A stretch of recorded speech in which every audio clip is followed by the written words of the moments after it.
ఒక లైన్ ఇచ్చాము. ఈ డ్రాయింగ్ రూమ్లో ముందున్న ప్లాన్ మీరు చూడండి. ఈ డ్రాయింగ్ రూమ్లో ఇక్కడ ఒక ఆర్చి ఇచ్చి ఈ పూజా మందిరం అనేది జయంత్ అనే స్థానంలోకి వచ్చేటట్టు చేశాము. అదేవిధంగా ఉత్తర పూర్తి ఈశాన్యంలో కాకుండా ఈ యొక్క సెంటర్ చేసాము. సెంటర్ నుంచి ఇలా స్ట్రైట్గా ఒక ఆర్చి, మళ్ళీ వంటగదిలోకి వెళ్ళడానికి ఒక ఆర్చి, అక్కడి నుంచి వెనక్కి దక్షిణ ఆగ్నేయంలో ఒక డోర్ అనేది ఇవ్వండి. ఇది అప్పుడు మనకి గమన సూత్రం అనేది చాలా క్లియర్ అవుతుంది. అలాగే బెడ్రూమ్లోకి వచ్చేసరికి చిల్డ్రన్ బెడ్రూము ఒక కిటికీ ఉత్తరం వైపు ఏర్పాటు చేయించాం. చిల్డ్రన్ బెడ్రూమ్లో ఈ కిటికీ ఎదురుగా బెడ్రూమ్లోకి రావడానికి ఈ ప్రదేశంలో ద్వారం అనేది ఇచ్చాము. దీని తర్వాత అవతల ఉన్నటువంటి మాస్టర్ బెడ్రూమ్ ద్వారం అండి ఇక్కడ. దీని తర్వాత ఆ ఎదురుగా ఒక మాస్టర్ బెడ్రూమ్లో కిటికీ అనేది ఇచ్చాము.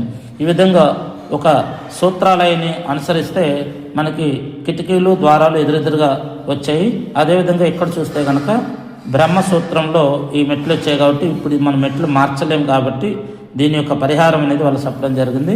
ఇక్కడ చూస్తే తూర్పులో ఇంతకుముందు వీళ్ళు మెయిన్ డోర్ అనుకున్నారు, ఇక్కడ ఇప్పుడు ఇది సబ్ డోర్ చేశాము. సబ్ డోర్ చేసి ఈ యొక్క డోర్ ఎదురుగా ఒక కిటికీ అనేది మెట్ల కింద ఇవ్వండి అని చెప్పాము. అలా ఇస్తున్నప్పుడు ఒక సూత్రం అనేది బాగుంటుంది, ఒక ఎనర్జీ లెవెల్స్ అనేవి ఉంటాయి. అదేవిధంగా చూస్తే ఈ ఇంటి యజమానికి తూర్పు ముఖద్వారం అంటే మెయిన్ డోర్ కంటే కూడా ఉత్తరం కలిసి వస్తుంది కాబట్టి నక్షత్రం ఇతని జాతకం ప్రకారం ఇతనికి ఈ ఉత్తరం వైపు మెయిన్ డోర్ అనేది చేయండి అని చెప్పాము. అలాగే ఉత్తరం నుంచి వీళ్ళు రాకపోకలు అనేవి కొనసాగించాలి. ఇంకపోతే మరి ఇక్కడ బ్రహ్మసూత్రంలో తూర్పు నుంచి పడమటకు వెళ్ళేటువంటి ఈ దారి ఏదైతే ఉందో ఆ కరెక్ట్గా బ్రహ్మసూత్రంలో మెట్లు వచ్చాయి కాబట్టి మరి మెట్లు మనం తీయలేం కాబట్టి వీళ్ళకి ఏం చెప్పామంటే మెట్లు మనం ఎక్కేటప్పుడు ఎదురుగా ఒక ప్లాట్ఫామ్ ఉంటుంది, అక్కడ గోడ ఉంటుంది కండి 6 అడుగులు.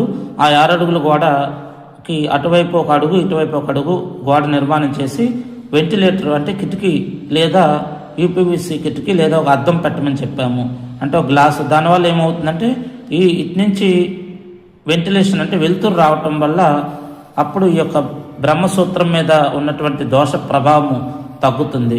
కాబట్టి ఇటువంటి ఒక మంచి వాస్తు ఇంటి ప్లాన్ మీకు కావాలంటే మీ జన్మ నక్షత్రం లేదా మీ నామ నక్షత్రంతో 1 నెల రోజుల ముందే మరియు మీ కుటుంబ సభ్యుల యొక్క నక్షత్రాలతో 1 నెల రోజుల ముందుగానే మీరు మాకు కానీ స్థలం వివరాలు, ఆ స్థలంలో మీరు ఎంత ఇల్లు కట్టాలనుకుంటున్నారు, ఇటువంటివన్నీ ముందుగా మీరు మమ్మల్ని 1 నెల రోజుల ముందు సంప్రదిస్తే కనుక మేము చక్కని ఆయాది గణితంతో మీకు ఇవ్వడం జరుగుతుంది. కాబట్టి ఈ వీడియో మీకు కానీ నచ్చితే అందరికీ షేర్ చేయండి. అలాగే మీకు కానీ ఎటువంటి వాస్తు